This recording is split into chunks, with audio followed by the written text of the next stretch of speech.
If you take your credit card and you go shopping and you run up a large credit card debt, you're running a trade deficit with all those shops. Now, it would be pretty strange if you then blamed all the shop owners for having sold you all those things. You're ripping me off, you're ripping me off, you're ripping me off, I'm running a trade deficit. That is the level of understanding of the President of the United States. The trade deficit does not represent at all trade policies.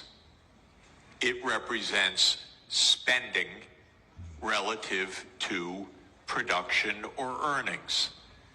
We call that an identity. I teach it in the second day of my course in international monetary economics.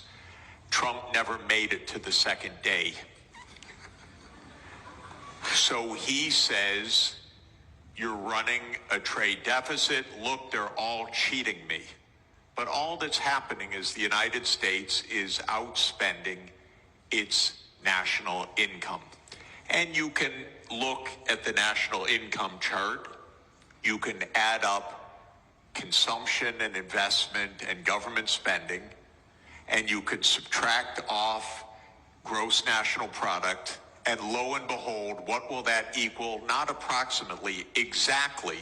That will equal the current account deficit, which is the comprehensive measure of how much you spend on goods and services versus how much you sell in goods and services. So the United States runs a current account deficit because it spends more than it produces. Why does it do that? We have a big credit card in the United States. It's called the national government. The U.S. government spends about $2 trillion a year more than it takes in revenues. What it's doing is making transfers to the American people and to American businesses.